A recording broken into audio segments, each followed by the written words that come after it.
Today's daf we're going to be learning is Avodah Zarah daf ayin bet. A few announcements. First of all, there's a lot of material up on the daf that's gone up in the last while. I, by the way, haven't mentioned all the ones that I did when I was recording, so you can go look back if you haven't seen them. But I'll mention a few that went up in the last few days, which is Shula Mishkin's article on flashback about wine and the making of wine and vineyards and all that. The Gefet went up about what we ended with yesterday about there are actually two that went up. One about the laws of theft of Jews and non-Jews, which was our last topic of yesterday, and a general one about Stam Yinam, what, when, why. Interesting questions. There's some Din and Dafs up. The last one, I believe, is Tam Ki Kar, which we had dealt with just recently. So a lot of interesting topics if you have time. These are topics because we've been talking about Stam Yayin, yayin nesech, and all that for a while. It's good to kind of have the in-depth look at it, which is very useful. Okay, the Siyum coming up on Tuesday. Very exciting program. We're looking forward. Please make sure note that the time is different than usual because we're doing the Hebrew and the English on the same night. So beware that it's not the usual time, which is 8:30 usually in Israel. It's not. Okay, it's at 7 at night in Israel, wherever that will be, wherever you are. So pay attention to that and stay tuned for the upcoming Siyum soon after that, okay, which will be on the 14th. And like I said, there'll be a live one on the 15th in Hebrew in Israel, in Jerusalem. So we hope to see many of you there. Okay, let's get started. Enough announcements. We ended with this. Let's go back for a quick minute and just talk about our topic of yesterday, which was Mashicha. Is Mashicha Kone for a non-Jew or not, right? The whole issue of Rabbi Yochanan, Rish Lakish, Ma'od Konod, and all that we had then not so long ago.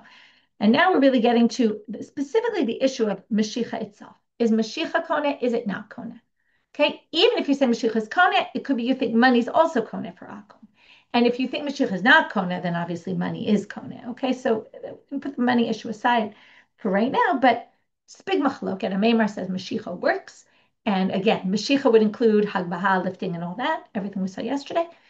And Rav Ashi says no. So we brought one difficulty against a Maimar. We resolved it. Two difficulties against Rav Ashi. We resolved them, but the second one that we resolved, we're now going to undo the resolution.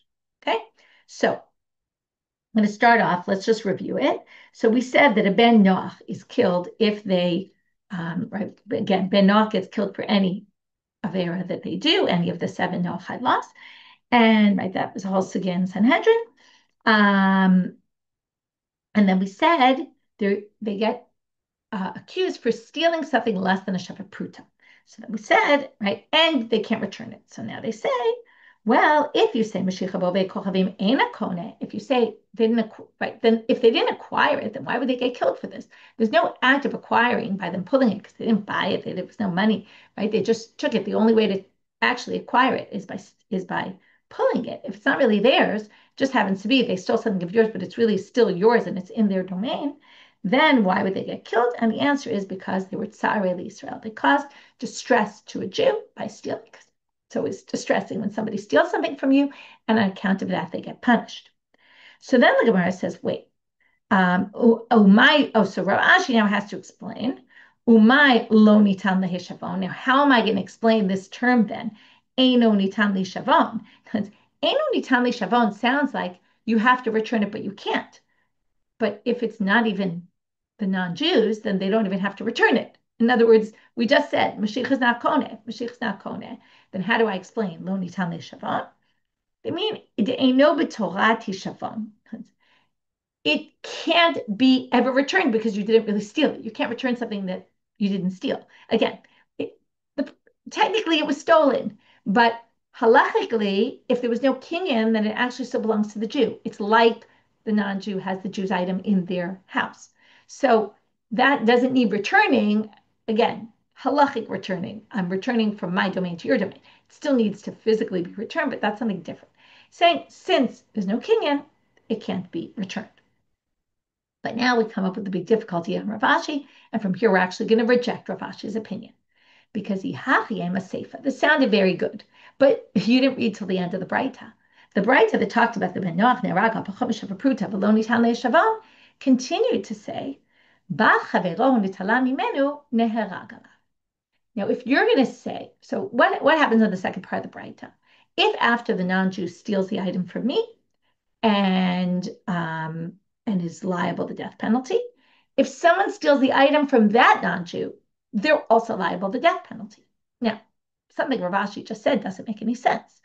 Bishlam Aresha Mishum Ditzare L'Israel. The first non-Jew, we understand, caused distress to a Jew. Ela Seifa, my adit. But the second person did nothing, because what did they do? They didn't steal, they didn't upset the Jew, because the Jew already was stolen from.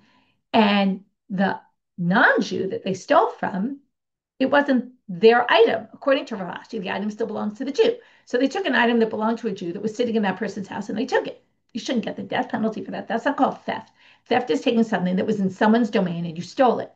Sounds pretty clear that Mashiach is Kone, and that therefore the first non-Jew who stole it acquired it. When someone steals it from them, they're actually stealing something that belonged to somebody else, and on that account of that, they get killed. And therefore, Ela Shma Mina, Mashiach B'Ovei Kochavim Kona Shma Mina. And therefore, you must conclude that Mashiach is Kone for a non-Jew. And that seems to be the very clear conclusion of the sugya.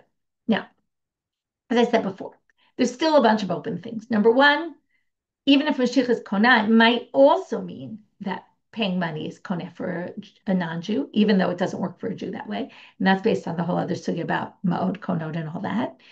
Then there's a further issue of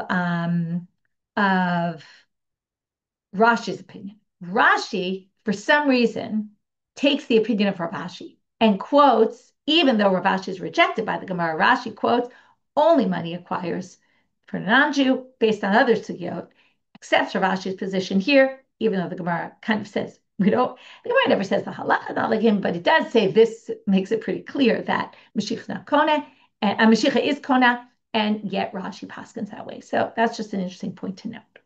Okay, we're going to move on.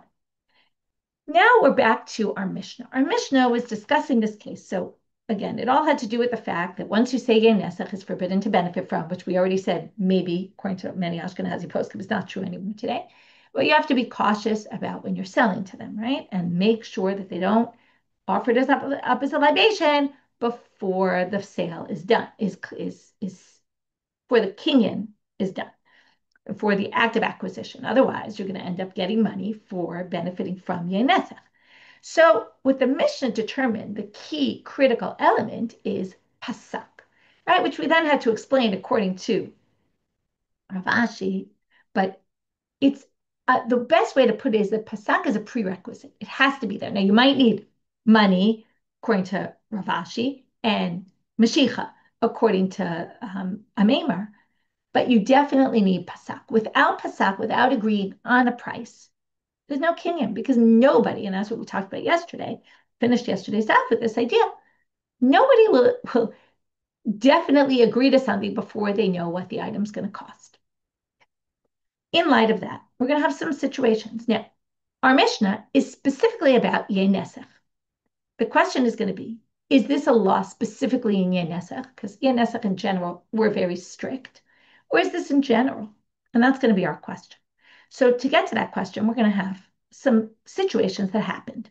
Hahu gavra de amar lechavre. Somebody said to their friend, if I decide to sell my land, I'm going to sell it to you. And by the way, the commentaries say they did a kinyan. They did like a handkerchief, some sort of symbolic act. I will sell it to you. Notice what's missing here. No price. Now went that first person and sold it to somebody else. So Amar Rav Yosef, Kanakama. Rav Yosef said it's very clear. The first person has rights. They did a kinyan. Undo the second sale, sell it to the first person. Amar Abaye, Vahalo Pasak. Abaye says, what are you talking about? It wasn't a done deal. There was no arrangement of price. What's my proof that without psika, there's no act of acquiring? Our Mishnah. Ditnan hamocher yenolo ve'kochavim. Sell your wine to a non-Jew. Pasak ad shalom adad. As long as you agreed on the price, even if you didn't measure it, damav mutarim. You're allowed to take the money for it because it'll be yayin nesech after already the kinyan goes into effect. Madad ad shalom pasak. But if you measured it before you set a price, damav asulin, you can't take money for that. Can't get paid. So we have a machloket, Rav Yosef, Abaye. Rav Yosef says the first sale is good, and Abaye says that sale wasn't anything because there was no arrangement. There was no agreement about price. So now the Gemara asks, "My havela." So what's the law? To which the Gemara says, "My havela." What do you mean? We just quoted the Mishnah. The Mishnah is very clearly obvious. Obviously, Abaye is right. Well, and that goes back to what I mentioned, which is maybe it's just a chumrah for yayin nesech, and maybe it's not true in regular acts of acquiring. So now they want to bring a different situation to try to prove it. Tashma, the Amar of Idi Bar Avi, and they want to get to in it with the and they're going to conclude is it's the same thing. Psika is important in other areas as well, and selling anything else. And we're going to learn it from Rav Idi Bar Avi, who said that Uvada Havabe Rav Chisda, he said there was a case like this that was brought in front of Rav Chisda. We'll see the case, right? The similar case where someone promised land and then sold it to somebody else. And Rav Chisda be Rav Huna, Rav Chisda brought it to Rav Huna's baby drash. He didn't know how to answer it. Upashte meha. And Rav Huna answered it from the following source. And he quoted a different Mishnah, Mishnah in Bava Batra, Bava Batra Pehei Amubed. Titnan, Mashach Chama. Okay, before I read the case, we're talking about a case where I ordered something. I asked some people to bring, I had people carry produce, let's say, from the shuk to bring to me to sell. They come to my door and they're going to give me the produce that we arranged. Okay, so mashach chamaravu po'alav. So I have either my donkey riders that I sent to go buy me the stuff, or my po'alim or workers that I sent. And I mashachotam. I did mashicha on the people that are carrying the produce. And I bring them into my house. Now, that's what we call a kinyan chatzir. Okay, if it's in my house, okay. But what's the issue here? What's the mashicha is I pulled people, and the people are carrying the produce. Now you might think, okay, transitive property. I move the people are holding the produce. Sounds like it should work. Rashi says no. There's no such thing as mashicha by humans. Okay, it doesn't work. Mashicha works by objects, not humans. This mashicha is useless. So I pull them into my house. The fact that they're now in my house and I pull them in, irrelevant. There's no kinyan. So therefore, there's two things that still have to happen. We have to agree on a price. We apparently haven't agreed on a price yet, or maybe not. And also, it has to be measured out. Let's say I told them, bring me a kilo, but they didn't measure it in the shuk. They're going to measure it in my house. Okay? It's not like we would typically, right, when you order from a fruit store and they deliver to you, right? You order exactly what you want. They don't start measuring it in your house, but this is obviously a different situation. So it doesn't matter what happened. It's all irrelevant because there's no kinyan at all. It's not even considered in your house, even though technically it is, because you pulled it in with mashicha of people, which isn't meaningful. But if they themselves, pirkan, they unloaded their stuff, and they brought it into your house, or you brought it into the house, doesn't matter who brings it in, if somebody brings it in, it's now a kinyan chatzir. But what? There's a prerequisite though. Pasak ad shalom adad, ein shneim yicholim lachzor bo. If they already had arranged at a price, even though they hadn't measured out, right, let's say they brought in 2 pounds worth of potatoes, and you only order 1 pound. So they haven't yet measured, but 1 pound of those potatoes are yours, and you can't renege on them.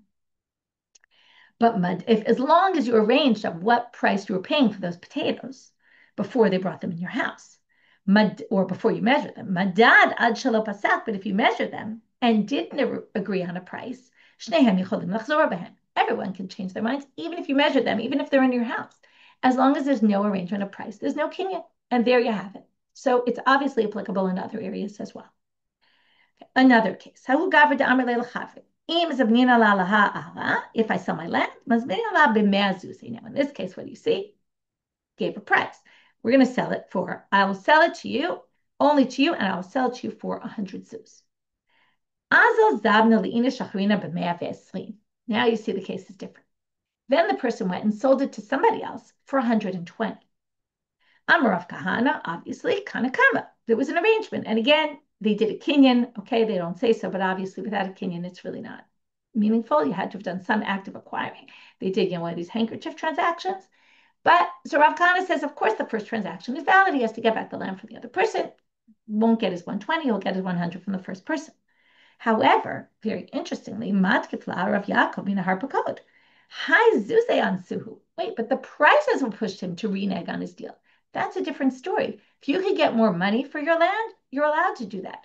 You only were committing if that was the price that someone else was going to pay, but you didn't mean if you got a better offer. It's very interesting. And I wonder how much time elapsed here, right? Because when you're talking about land fluctuates in value a lot. And it makes sense if I talk to you and I said, listen, when I sell you my house, I'll sell it to you for 100 zuz. And then, somehow the price is like, let's say it's 3 years later, you can't really hold me to that. So, and perhaps what they're saying is everybody, because what's the idea here? Was there really a kinyan? When they did that handshake, and did they, the handkerchief, did they really, I was trying to put into our kind of terms, like you would shake on something, but were they really intending if the price really goes up and if I get a better price, obviously I'll sell it for a better price. That's how the world functions. So it wasn't, remember, it's not like I'm selling it today. I was saying, if in the event I decide to sell my land, I'll sell it to you for this amount. So Rav Yaakov in the Harper said that doesn't go. Rav Yaakov in the Harper, and we actually paskin like him.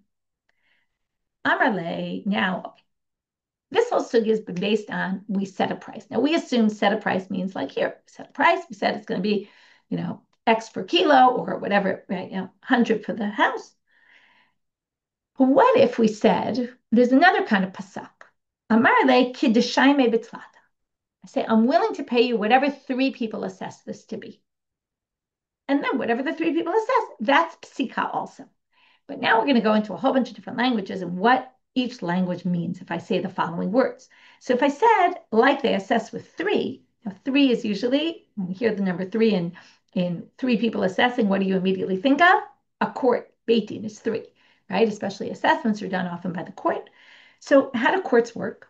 3 judges, we go by majority. So since I said like 3 people assess, I didn't mean that all 3 people have to give the exact same assessment. What I meant was afilu trei migot tzlata, even 2 out of 3. So if 2 say 1 and the third says another, we go with the 2, and that's the price that we committed to.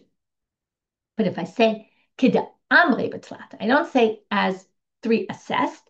I say like 3 people say ada amre b'tzlata. I have to have agreement among 3 people in order for it to be the amount, in order for us to say that's the amount we were discussing. Okay, so because I changed my language and I said 3 people said already, that doesn't sound as much like a court, even though 3 does sound like a court, but assessment of 3 sounds like a court. If I just say 3 people say, that's a different story.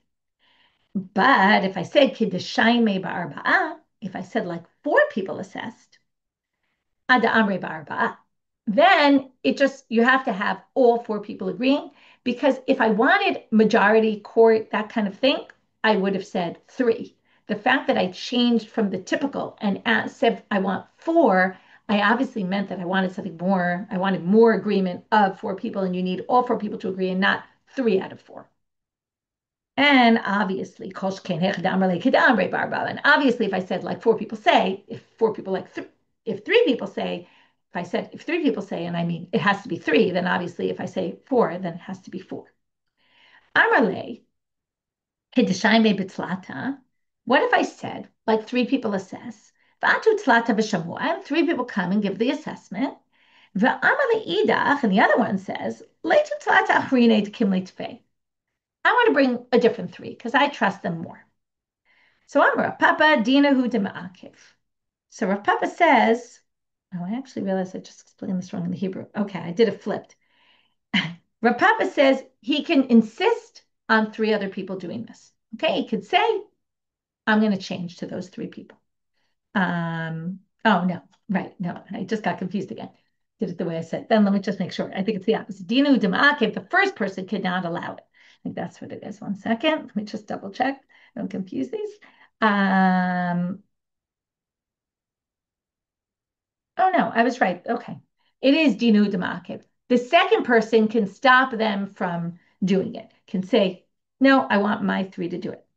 And then they say, Matkifla, Rav Huna braid Rav Yoshua, but Rav Huna comes and says, Mimai dahani kim leitfei. How do you know the second ones are better than the first ones? Dilmahane kim leitfei. Maybe the first ones are better, and nobody really has any rights to change it. In other words, whoever comes first, they're the ones who assess when we go by. And Hilchataka Rav Huna braid Rav Yoshua. And Malacha is like Rav Huna. Okay, so we have this debate. Now, you just have to think about this a little bit. Why would you even think that the first one can insist, that the second person can insist, I want other people. It's because when you say, I want 3 people, you didn't say what 3 people. If you had agreed on specifically these 3 people that you both trust, then for sure, there's nothing to discuss. But if you didn't agree on the people, they could say, I didn't mean those 3. I meant a different 3. And the other one says, what do you mean? You said 3. It's any 3. And once 3's come, you can't change that. And that's the way we paskin. Now we're moving on to the next Mishnah. Natal et hamashpech. We're back to real yayin nesech. Okay, we're pouring wine. And what we have in this case is we take a mashpech. So the Jew is giving wine. We're continuing the case from the last Mishnah, selling wine to a non-Jew, or maybe giving, doesn't really matter. The non-Jew brings their vessels, which might have yayin nesech at the bottom of them. The Jew pours through a funnel. Okay, it's a good way to make sure the water doesn't splatter all over the place. He's pouring through a funnel, or she's pouring through a funnel. And madal litzot tzlochito shel avei kochavim. So it goes from the barrel to the funnel into the vessel, into the jug of the non-Jew. V'chazar umadal litoch tzlochito shel Yisrael. And then the Jew now, after they're done using the funnel for the non-Jew, uses the funnel for the Jew. Im yesh bo akevet yayin asur. If there are drops of wine left in the funnel from the first pouring, then the second pouring, all the wine is forbidden because there's an assumption there's yayin nesech in there. Now, it's a little bit strange because only kosher wine went through the funnel, so we're going to have to wait till the Gemara to figure out what's going on here. Where's the non-kosher wine coming from? Hama'aret mikli el kli. Okay, it sounds like they're talking about here that a Jew is taking his vessel, pouring it into the non-Jew's vessel, similar but without this funnel, it's just pouring from one vessel to another. Et she'ira mimenu mutal, ve'et she'ira letocho asur. What is still in et she'ira mimenu, whatever's in the upper vessel, where the Jew's wine was to begin with, is totally fine. And whatever it went into the non-Jew's vessel is forbidden. So now the Gemara is going to start off outside of our topic, and then we're going to connect it. Tnan hatam. There's a Mishnah in Taharot, and we talked about this yesterday, about this issue of nitzok, about the pouring and the stuff being connected at the top and the bottom, and if the bottom becomes impure, then the top is impure. And that was for Tum and Tara, but also theoretically here. So now we're going to read the Mishnah on this. Hanitzok v'hakatafo. Hard word to say. Hakatafres umashke tofeach eino chibur lo l'tumah v'lo l'tahara. If you have a stream of water going, okay, like pouring, and the bottom, let's say, goes into an impure vessel, becomes impure, what's at the top is not considered connected. Not for tuma, not for tara, okay, not to also be metame something else, for example, not just to become tame, but also to say something's tahor, because v'hakavteras, which is water streaming down on a slope, or mashket tofeach, something has moisture on it, but it's not enough to get something else wet. Okay, like if something else were to touch it, it wouldn't transfer liquid to something else. All those cases are not chibur lo l'tumah lo l'tara. We don't view them as connected.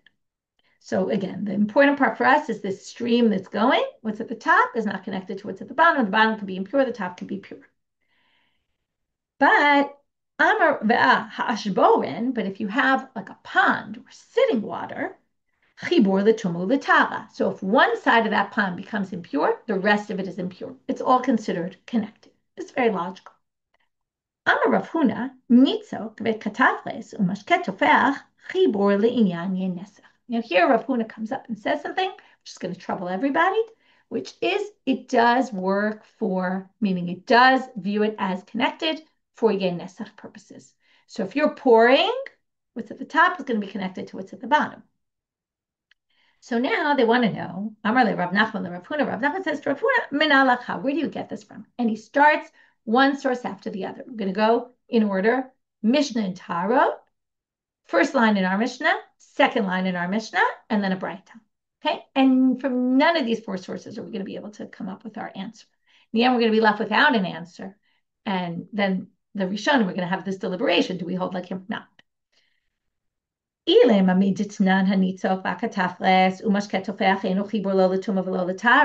you want to derive it from the Mishnah, because what does it say there? Notice, I didn't read it carefully enough for you before, but what does it say?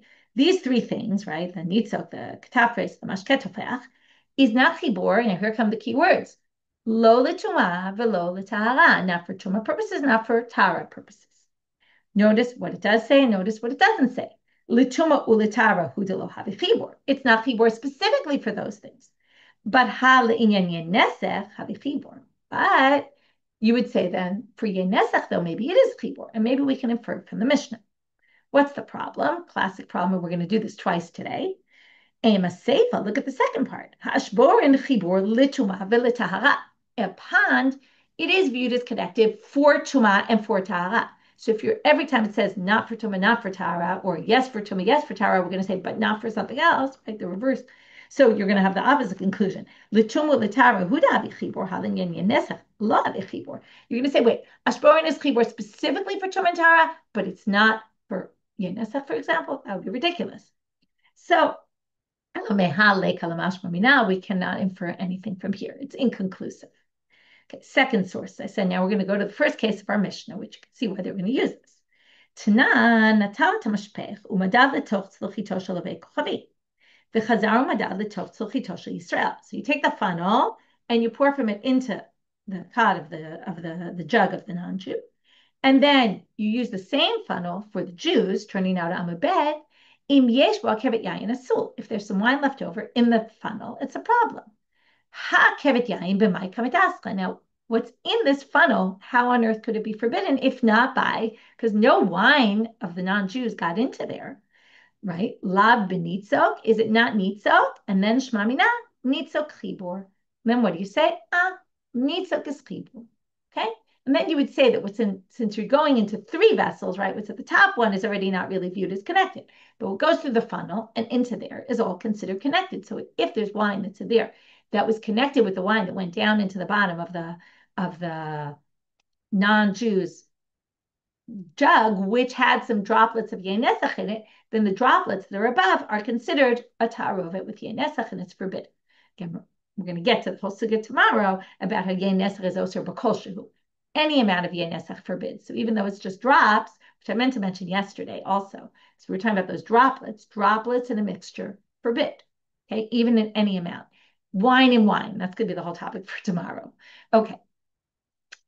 So isn't that shmami? Now the Gemara says, which we had the same question yesterday. Wait, so then shmami na nitzok chibur, right? It sounds like nitzok chibur for yayin nesech, and that's what we're trying to prove.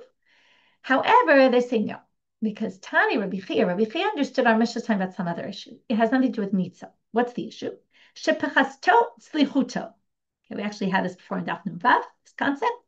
It's when you're pouring into the funnel, from there into the jug, it overflows. The jug overflows. He poured more than what the jug could hold, and from there it went into the funnel. So actually the wine that was in the bottom got mixed up, not through chibur, right? Not through nitzok, not through pouring. It actually, some of the wine got mixed up, and theoretically, some of the wine, the droplets that are in this funnel, could have come actually from below.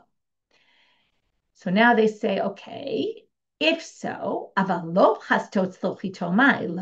if Rabbi Chia says, the Mishnah is all time about a case of chastot tzlochito, it sounds like he would say, if it didn't overflow and he didn't pour too much, it would be permitted. Right? That's what it sounds like. In which case, tifshad nitzok eino chibur. Then we should be able to prove from here against Rav Huna. The nitzok clearly doesn't work. To which the Gemara says, no.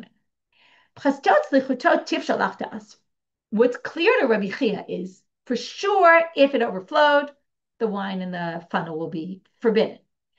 Nitzok tibai, but he doesn't know. He wasn't talking about that. You can't assume because he said the Mishnah talking about that doesn't mean it also can't be talking about the other case.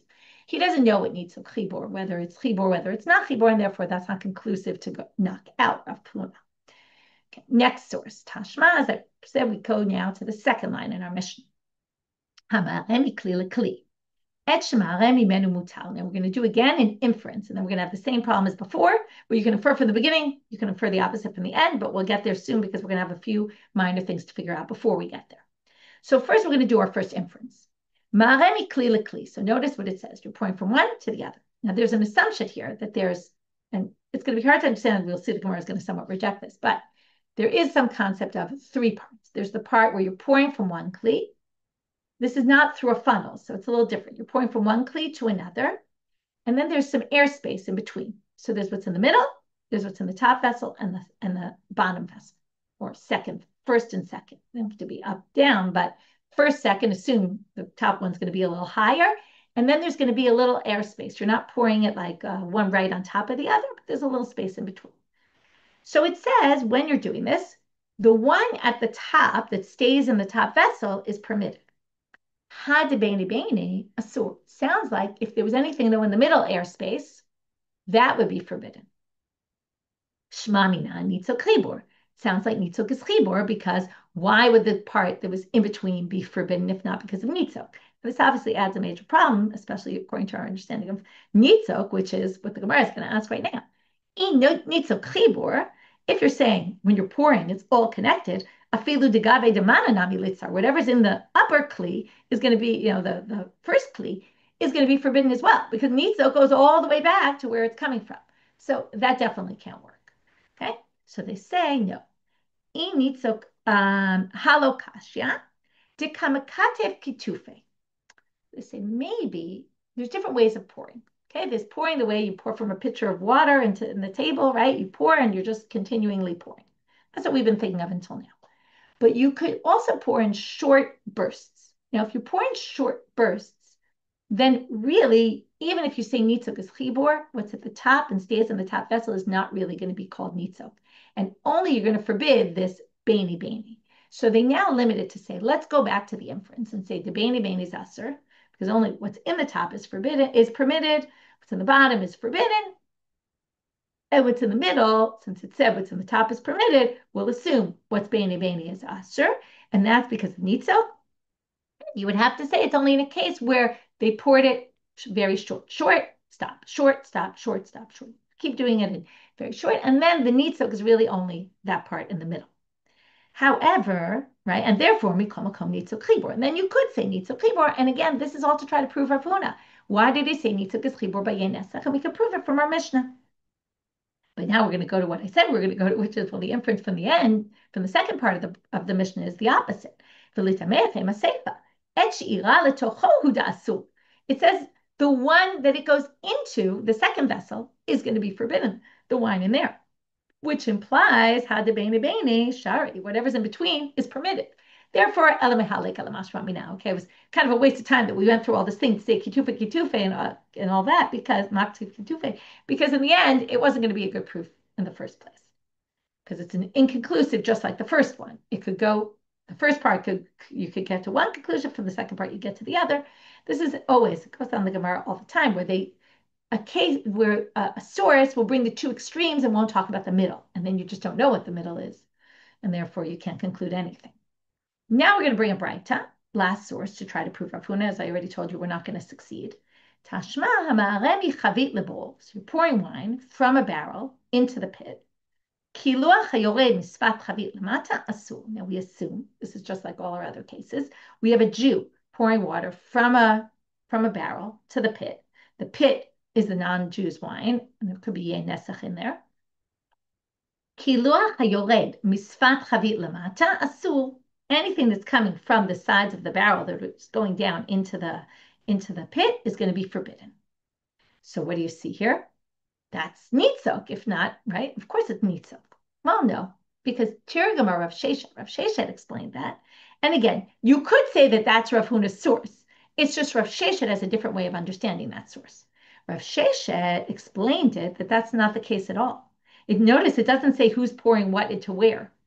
Sheshet says it's ba'ovei kochavim ha'ma'areh ta'ate mikocho. It's a non-Jew pouring the Jew's wine, maybe even into the Jew's pit, okay? And the issue is that whatever goes from the edge of the barrel into the pit is forbidden, because it moved how? From the koch of the non-Jew. We learned that the rabbis forbade anything. Remember, we talked about mizigah, if they would make the mixture of the wine, they forbade, because anything that comes from the action of the non-Jew is going to be as if the non-Jew touched it, and it's going to be forbidden, because maybe they'll libate, or even if there's not really, it's just close enough. It's happening from their action, and we're going to forbid it, right? Because they're not touching the wine, and that's usually what's needed. But it's exera de Rabbanit that we're going to forbid kochel. And Rav Sheshet said, you misunderstood the case. It has nothing to do with this nitzok. and the pouring of it, the stream. It has to do with something completely different, which is if the non-Jew is the one who's moving it, then it's going to be forbidden. So now they say, wait, if you're saying anything that's moved from the kocho of the ove kochavim, it's not just what's at the edge of the barrel that was going down, everything in the barrel, because he moved all the wine in the barrel, should be forbidden. So they say no, because it's only an isra derabbanan. And therefore, they only forbade what actually came out of the barrel, not what was left in the barrel. Okay, so they didn't take the gzera derabbanan that far. This is only a gzera because it's gzera. They drew the line. So what we're left with in this sugya is that Rav Huna says, even though the Mishna in Tumantara says nitzok is not chibur, however, Rav Huna says it is for yayin nesech. We brought 4 attempts to try to prove. Where does Rav Huna get this from? We weren't really successful. You could say the 4th maybe is his proof, but Rav Shesha clearly understands it otherwise. And with that, we're left.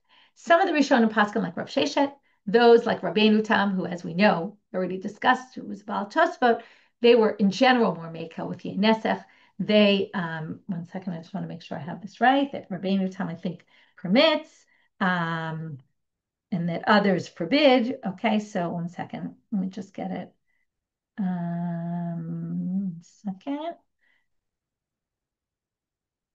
So what happens when you read something right before class? I went to read the Rav Chisda Rashi posek shenitzok is chibur. Okay, based on what Rav Chisda had said, based on this. All right, because we're going to get to a case where Rav Chisda, I didn't get to that yet, but based on the fact that Rav Chisda is going to be conscious of Rav Huna's issue, so he paskins the chumrah, and then Rabbeinu Tam, right, paskins like Rav Sheshet. I just said the opposite by accident, but he is lenient like Rav Sheshet. Okay, like I said, Rabbeinu Tam often has the lenient opinion here on yayin nesech because again he was living in Ashkenaz in France where there was a lot of interactions with the non-Jews and it was going to create issues. So he was trying to be lenient in many cases. Okay. Now, and obviously on the basis of actual reasons to be lenient here. Because in the end, the sugya does seem to go against Rav Sheshet, against Rav Huna, because in the end, they don't find a source. Okay, now we're going to see, though, Rav Chisda was conscious of this chumrah of Rav, or this ruling of Rav Huna, and therefore, Amar Rav Chisda lahana savyuta, get back to these savyuta, the storekeepers who were selling wine, Rav Chisda said to them, Ki kailitu chamra lovdei kochavim, when you're measuring out your wine for the non-Jews, katifu katufe, do it with the short spurts, and therefore you won't ruin all the wine in your barrel. Inami, here we're going to have another way to do it, which doesn't sound so realistic to me, but nepitzu naputze, throw it, okay? Try to have it really disconnected so that you really end up with no issue of anything. Amalahu Rava, lahanu shafuchai, and Rava said to the people who were pouring wine out, again, pouring wine to non-Jews, ki shafchitu chamra, okay, this is actually a different situation. This has to do with what Rav Sheshet said, and this isn't even necessarily pouring for non-Jews. Here, he says, what did we mention? Rav Sheshet said there's this problem of kocho.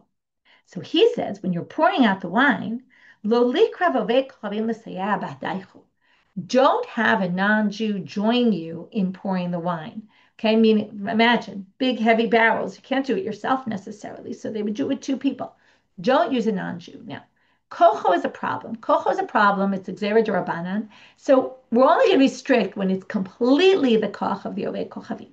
But comes Rav and says, don't even do it with them because what might happen? Dilma mashtilu v'shaditu le'aleh. You might need to take a break for a minute, and you'll let go. And then the non-Jew will be pouring completely on their own, and that will completely destroy everything.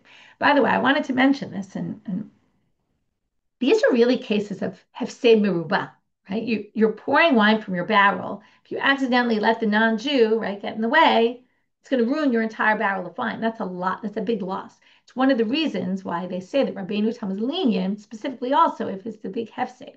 And so it was going to ruin all their wines just because they did, nitzok and all that. Like, why be strict when it's there's always, or not always.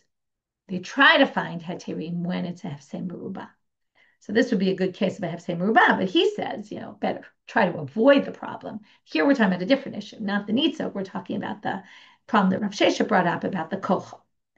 Gavra. Now we're going to talk about a different way that they would carry wine from one to the other. They would use a siphon called a gishta and a bat gishta. A gishta is a long pipe and a short pipe. Okay, so they would attach these two pipes of different lengths from one barrel to the other. And the way it would work like a straw. You know how you can but a siphon, it would siphon the wine out from one and bring it to the other. So it was a way of transferring the wine from one to the other. So he was doing it. It's a good way to do it, that no one's touching it. It's all good. But there was a case, he was transferring wine from the gishta to the through this gishta bakishta solution. Some people just call it a gishta, whatever. It's like a siphon. Now the Ovei Kohavim went and put his hand right where the wine was coming out into the other barrel. Now, what's happening? The wine's all moving. Asrei Rava lekule chamra. Rava forbade all the wine. Amarle Rav Papa l'Rava, Amarle Rav Adabraman l'Rava, Amarle Ravina l'Rava. One of the three people, Rav Papa, Rav Adabraman, and Ravina, said to Rava, "What are you doing? B'mai, why were you so strict here? B'nitzok? Was it because you viewed the way the siphon was working, that it was all one continuum? And Shmat Minan, Nitzok Chibor, and then, right, we have this big machloket between Rav Sheshet and Rav Huna. And are you saying that you paskin that Nitzok is Chibor?" To which the Gemara, either he answered or the Gemara answered, Shanehatam de kule chamra agishtu bakishtu gurir. This whole siphon thing is a totally different system.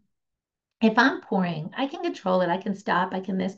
We're not necessarily going to view nitzuk as chibur, but in a siphon, where all the wine was going to be siphoned out by the siphon, we have to view this as all one continuum, and as if this is one area, space of wine, and therefore he forbade it. Okay, even though they were in two different barrels, but because it was being siphoned from one to the other, and all of it was going to go. By the way, the commentaries say if it was siphoning in a way that not all the wine was going to go, and the wine on the sides, let's say, would have stayed, if it was siphoned in some particular manner, there wasn't everything, that everything wouldn't be forbidden. But you would forbid, the wine that was going through. Amar Mar Zutra, last topic for today. Amar Mar Zutra Berei Rav Nachman, Knish Knin Shari. Okay, it's a funny word, Knish Knin. What is this? This is, the siphon would work with gravity. Seems they would do something to get it started, and then it would work through gravity. Or something like that. I don't know exactly. The Quran has a note about it. You can read in a picture if you have it. Okay. Knish Knin Shari. This is a straw that has two mouths to it. Okay, so it's one straw with two openings. This is a fascinating heter. You can drink from this straw together with an idolater, even if you're drinking wine. This limitation becomes a little bit complicated because it's only if the Jew stops drinking first. We know what happens when you stop drinking from a straw. What happens? The rest of it was still in the straw. That was kind of, could have been in your mouth, right? You don't like to share those kind of things with people because of the germs. Goes right back in. So, or wine that was moved by the idolater with their mouth goes right back into the wine. So if they stop first, it's a problem. I don't know how you make sure that you stop first, not them. It's a really good question, but he said it's fine as long as you make sure that you stop drinking first. Rav Huna, and based on this heter merzutra, Rav Huna ikal Reish Galut, he comes to the Reish Galuta's house, which, by the way, you remember the Reish Galut always had all these guests, and apparently also some non-Jewish guests. Sharila the Mishna b'Knishkin, and he permitted the people there to drink with these. It was obviously a way that people would drink. Ika de Amre, starting just finishing up till the next Mishna on the next daf. Ika de Amre, some people say Rav Huna gufe ishte b'Knishkin. He himself did it. Forget about that he told people to do it. He himself would drink from it, which shows even more so how this is permitted.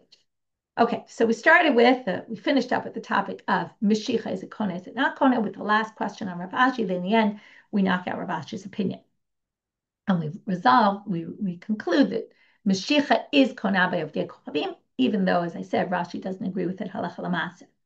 Then we had cases where we talked about Pasak, and we wanted to know, does Pasak apply also to non-yayin nesech issues? This issue that a prerequisite of a kinyan is you have to have agreed on a price, and in the end we prove yes it is.